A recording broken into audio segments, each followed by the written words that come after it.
இன்னைக்கு நாம பார்க்க போற புள்ளி P9. அதாவது அதனுடைய பஞ்சபூத புள்ளியா அதனுடைய செயல்பாடு என்ன, அது என்னென்ன நோய்க்குறிகளுக்கெல்லாம் நம்ம பயன்படுத்தலாம் அப்படின்றத எல்லாத்தையுமே நம்ம பார்த்துட்டோம். அதை நான் டிஸ்கிரிப்ஷன் பாக்ஸில் கொடுக்குற லிங்க்கு பார்க்காதவங்க அதை பார்த்துக்கோங்க. ஃபஸ்ட்டு அந்த புள்ளியோட லொக்கேஷன் அது நடுவிரல்ல இந்த மாதிரி சென்டரில் இருக்கக்கூடியது தான் P9 அப்படின்ற பாயிண்ட்டு. ஃபஸ்ட்டு இதை போடும்போது என்ன நடக்கும்? பெரிகார்டியம் அப்படின்றத நாம் 2 பூதமாக பார்த்துருப்போம். அதாவது என்ன பூதமானா மண் பூதமாகவும் பார்த்துருப்போம், இன்னொன்று நெருப்பு பூதமாகவும் பார்த்துருப்போம். ஏன்ற விளக்கமும் நான் சொல்லியிருக்கேன். ஏன்னா அது இரத்தத்தில் இருக்கக்கூடிய உணவை செரிமானம் பண்ணுறதுனால அதை ஒரு மண்பூதமாக பார்க்குறோம்.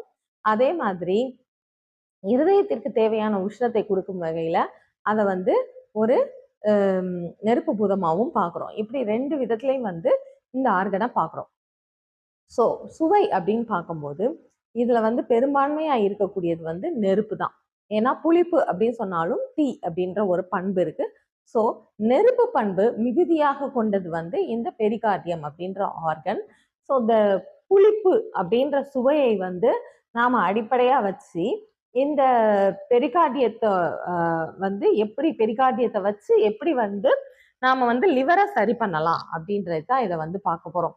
ஏன்னா உட்பாயிண்ட் அப்படின்றப்போ அது கல்லீரல்ல தான் போய் வேலை பார்க்க போகுது. ஸோ ஓகே, கல்லீரல் ஏற்கனவே சொல்லியிருக்கேன் கசப்பு சுவையுடையது. புளிப்பு கசப்புல போய் என்ன வேலை பார்க்கும் அப்படின்னு பார்த்தோம்னா, புளிப்பு கசப்பை போய் குறைக்கக்கூடிய தன்மையை பார்க்கும். ஏன்னா நம்ம கசப்பாக வைக்கக்கூடிய எல்லா வகையான குழம்புகள்லையும் நாம என்ன சேர்த்து வைப்போம்னா புளி சேர்த்து வைப்போம். ஏன்னா அந்த கசப்பு தன்மையை கொஞ்சம் குறைத்து காட்டக்கூடியது, நாவிற்கு சுவை கொடுக்கக்கூடிய. முழு கசப்பா இருந்துச்சுன்னா நம்மளால சாப்பிட முடியாது. ஸோ முழுமையான கசப்பு தன்மை இருக்கக்கூடிய இடத்துல அதை குறைக்கக்கூடிய வேலையை இந்த புளிப்பு பார்க்கும். இது ஒரு விஷயம். அப்போ நமக்கு எப்பெல்லாம் உடம்புல இந்த கசப்பு தன்மை மேலோங்கி இருக்கோ, இதை என்னென்ன மாதிரி எல்லாம் நோய்க்கு சொல்லலாம் அப்படின்னா, இரவு தூங்காம விழிச்சே இருக்காங்க, சரியா? அந்த மாதிரி நேரத்துல என்ன ஆகும்னா நிறைய தாகம் எடுத்துக்கிட்டே இருக்கும். கசப்பு நம்ம சாப்பிட்டோம்னாவே நம்ம என்ன பண்ணுவோம்னா நிறைய தண்ணி குடிச்சுக்கிட்டே இருக்கும். ஸோ அதே மாதிரிதான் நம்ம உடம்புல நீங்க நாவில் சுவை உணரலைனாலும் இந்த மாதிரி தண்ணி எடுத்துக்கிட்டே இருக்கீங்கன்னா ஒண்ணு உடம்புல துவர்ப்பு சுவை கூடியிருக்கலாம், இல்லைன்னா கசப்பு சுவை கூடியிருக்கலாம். ஸோ இந்த இரவு தூங்காம நீங்க விழிச்சு உட்காந்துக்கிட்டே இருக்கீங்க, அந்த நேரத்துல தண்ணி உங்களுக்கு அதிகமா தேவைப்பட்டுக்கிட்டே இருக்குன்னா உங்க உடம்புல கசப்பு சுவை கூடி இருக்கு அப்படின்னு அர்த்தம். ஸோ அந்த மாதிரி நேரங்கள்ல இந்த P9 பாயிண்ட் உங்களுக்கு நல்ல ஹெல்ப்ஃபுல்லா இருக்கும்.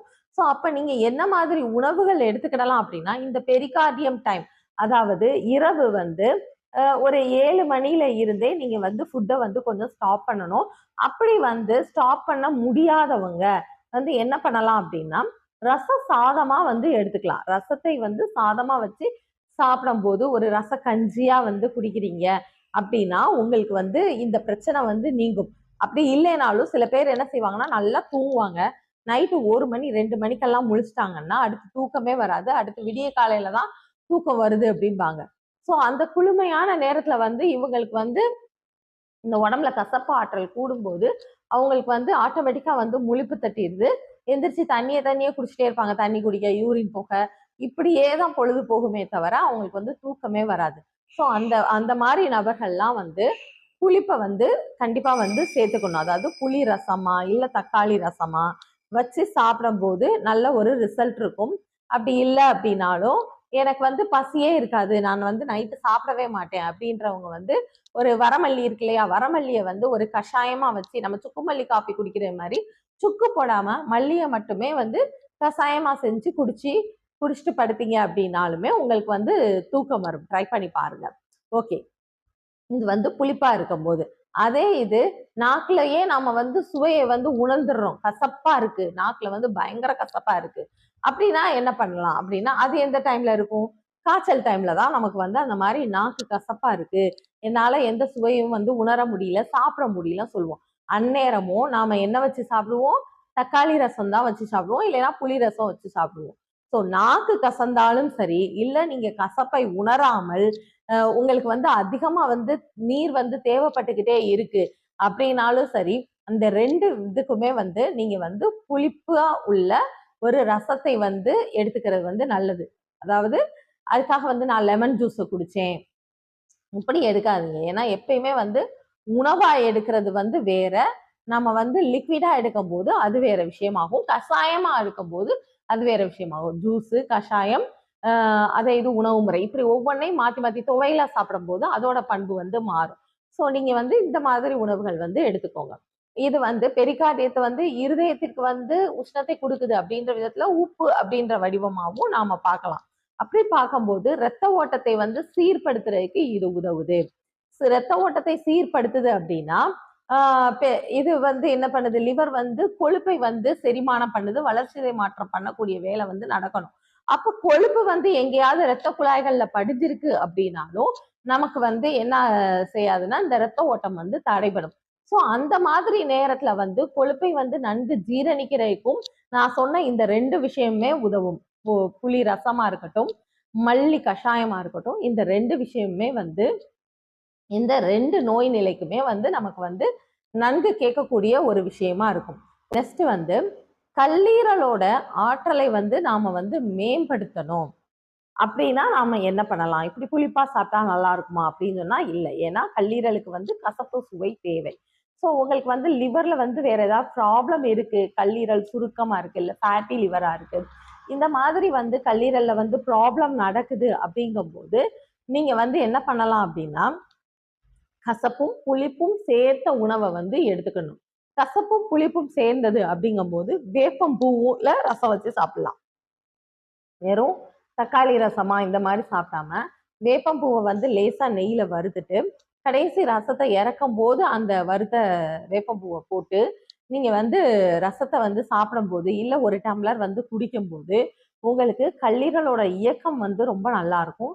லிவர் ஃபங்க்ஷன் வந்து ஸ்மூத்தா இருந்தாவே நம்மளோட பாடியில வந்து மெட்டபாலிசம் வந்து நல்லா இருக்கும். ஸோ இந்த மாதிரியும் நாம வந்து சாப்பிடலாம். அப்படி இந்த 2 விஷயத்துக்கும் என்ன வேறுபாடு அப்படின்னா ஜஸ்ட் வந்து லிவரை வந்து நான் வந்து ஃபங்க்ஷனை மேம்படுத்துறேன் அப்படின்றதுக்கும் லிவருக்குள்ள ப்ராப்ளம் இருக்கு அப்படின்றதுக்கும் நீங்க வந்து வேப்பம்பூ ரசமா சாப்பிடுங்க. செரிமானத்தை வந்து நல்லா வேகப்படுத்தணும், நல்ல கொழுப்பு டைஜஸ்ட் ஆகணும். ஏன்னா சில பேருக்குலாம் மட்டன் சாப்பிட்டதுக்கு அப்புறம் தலை சுத்தல் இருக்கும். எனக்கு வந்து சாப்பிட்டது ஒரு மாதிரி நெஞ்ச கரிக்குது அப்படி சொல்லுவாங்க. நெய் சாப்பிட்டா கூட சில பேர் வந்து அந்த நெஞ்ச கரிக்குது, தலை சுத்துது அப்படி சொல்றாங்க. ஸோ அந்த டைஜஷன்லாம் வந்து ரொம்ப கம்மியா இருக்கு. ஸோ அந்த மாதிரி நபர்கள் வந்து கசப்பை தவிர்த்துட்டு கொஞ்சம் புளிப்பை மட்டும் ரசமா வந்து செஞ்சு சாப்பிடும்போது உங்களுக்கு இந்த பிரச்சனைகள் எல்லாமே வராம தவிர்க்கலாம். ஸோ உணவு முறை அப்படின்றத வந்து ஃபாலோ பண்ணணும்.